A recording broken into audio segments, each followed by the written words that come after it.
if you're saying it's already written, then ultimately the free will that I'm doing, it already has an outcome that's already written. So it's like a contradiction, he sees it.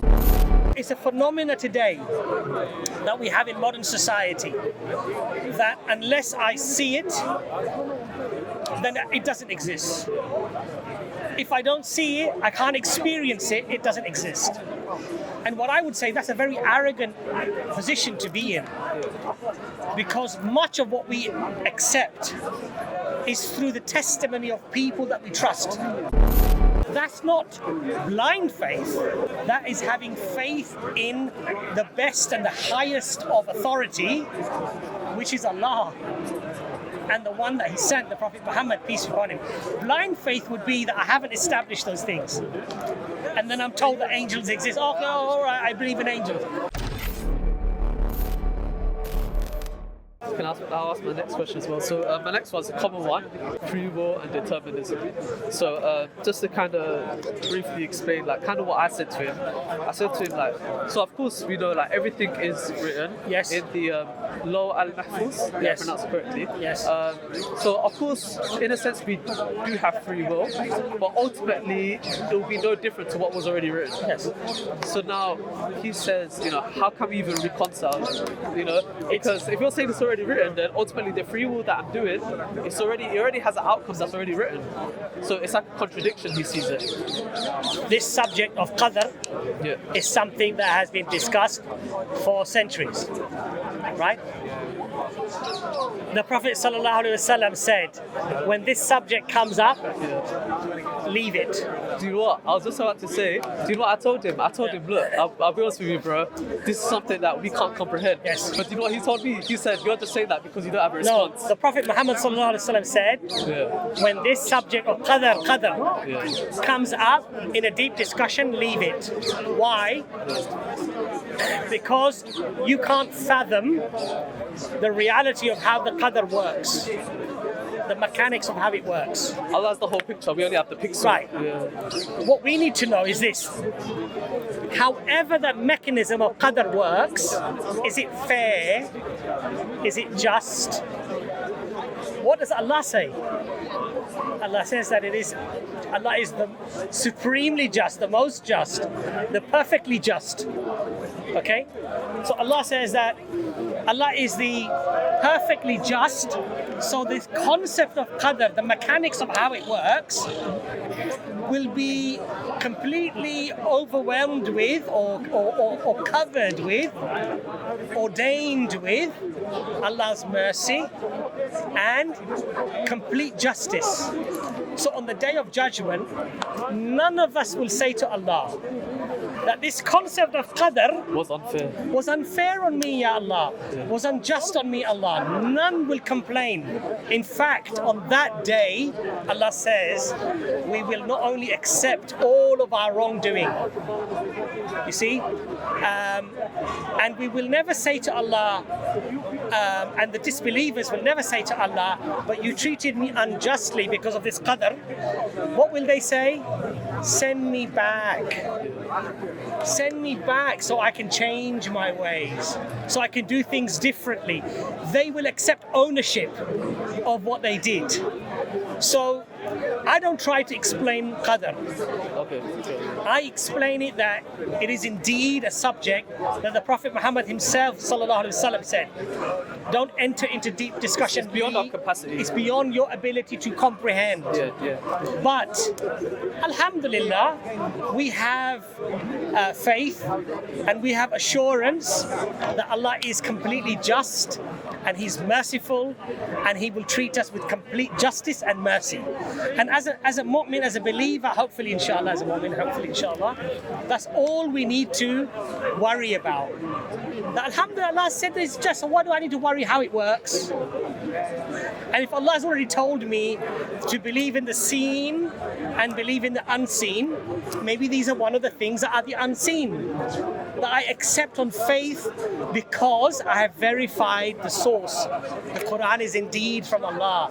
The Prophet Muhammad is indeed a messenger of Allah sallallahu alaihi wasallam. So whatever they tell me, I believe it, even if I don't fully comprehend it or understand it because of my limitations. You see, my friend who left Islam, he because remember I said I gave a similar argument to that, how it's beyond our capacity, and he would tell me, well, isn't that just blind faith then?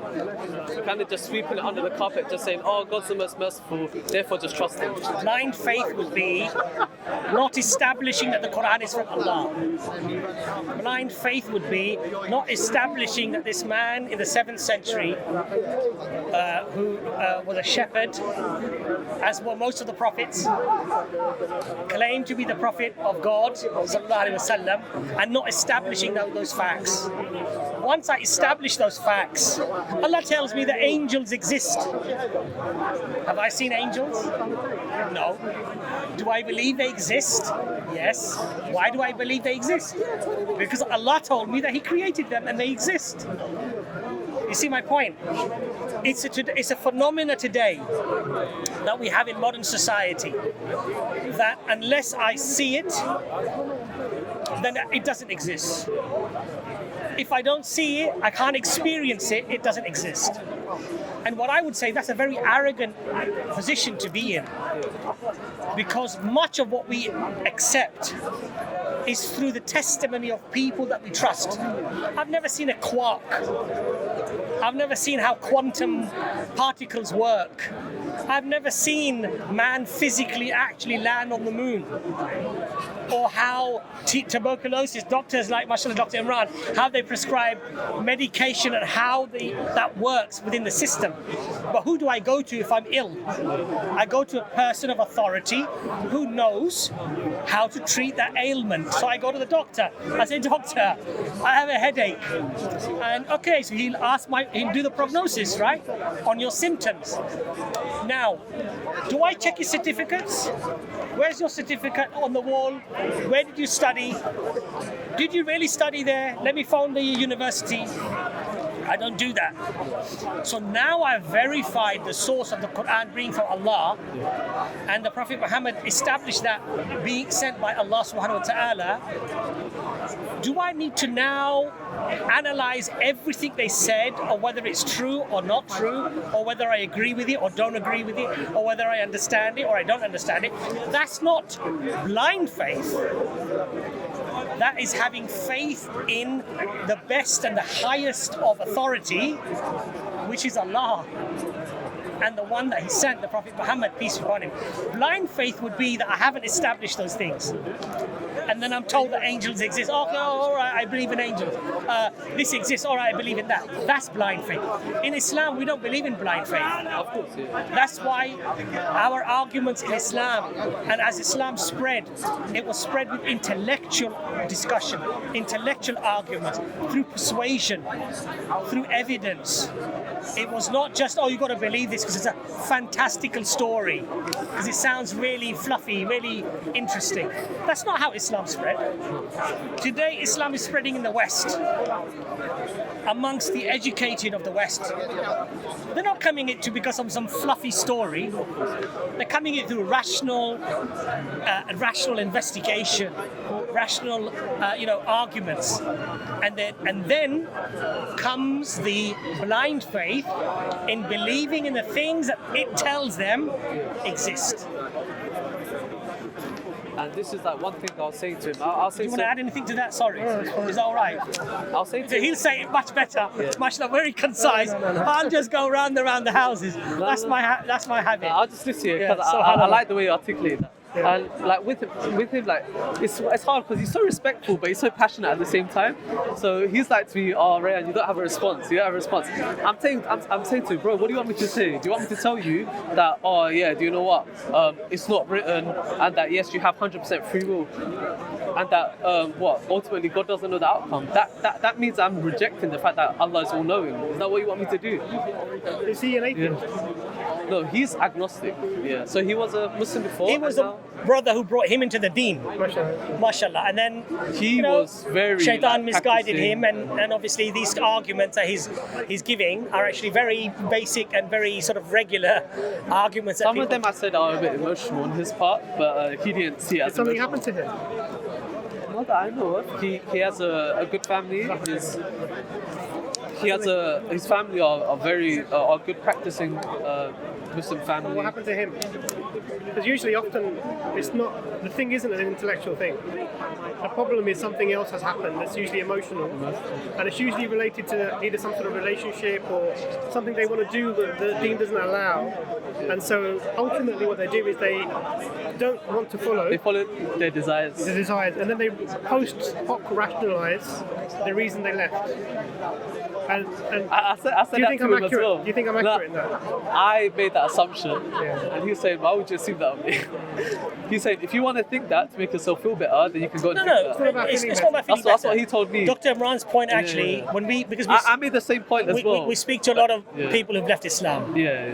and For me, it's a common pattern. there are many reasons, Yeah. and hardly any of them are that they don't understand Islam. It's something else, like Dr. Imran is saying. So they get involved with somebody to get married to them.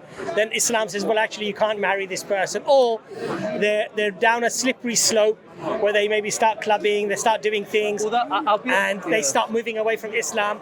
And the gradual process of that is that they eventually, the guilt of doing bad things means that they have to either rectify themselves or they have to try to nullify Islam to make themselves feel better. And this is, I'm not saying this happened to your friend, but this is often a very common thing that we find. Yeah, like I said, I don't want to say all ex-Muslims are like that. Allah, maybe some of them, It's not. It's just a pattern we see. Yeah. But you know because what this person is trying to do is they're trying to reconcile our viewpoint and God's viewpoint.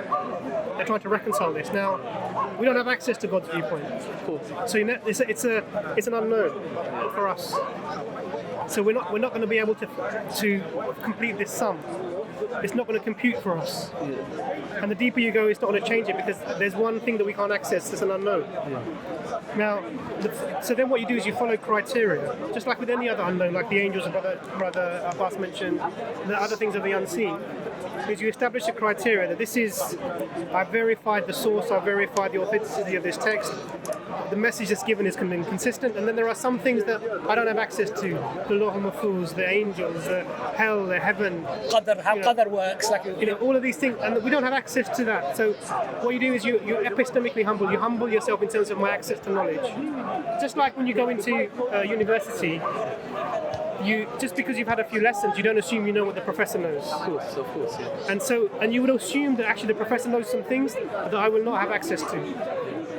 But it doesn't nullify the rest of the things that the professor's teaching you because you don't have access to something there. Do you understand? I told him as well, I said, you can't expect all the answers because if you got all the answers, then this life wouldn't be a test. Everyone will be Muslim. Everyone will go to heaven. But he knows the answer because he knows that he makes choices in his life every day. No, he doesn't deny. He knows that he has free will, So- but so- the idea of Lawh Yeah. al-Mahfuz is a but problem. let's give it to this. Yeah. If he knows he's making choices, the discussion is ended. What are you doing? If you think you're a robot and you don't have free will then that's fine, be a robot. But Allah does not judge robots. Yeah. So he knows the answer already, it's internal. So this is why I'm saying there's something else. Sure. Because this is sort of intuitive, actually I know that I'm choosing to do this. I know that. I didn't think of it 5 minutes ago, but I did it now. Now if you're saying that this is inevitable because you're following a chain of the molecules that are acting in the environment and in your brain are producing thoughts that are producing signals that make you swap hands, irrespective of what I think I'm thinking, then what you're saying is I'm actually a robot in every sense. I can't think, I can't make decisions. If I go home at a certain time, it was inevitable. Then F is determined. I'm just a robot. Now the question is, do you think you're a robot? Of course. Do you make choices in your life? Of course. Okay. Discussion's finished, isn't it? Can I ask more questions? please, Okay. let Dr. Imran come in there. No. So brothers and sisters, if you like that video, click on that link on that video and inshallah I'm sure you'll enjoy it.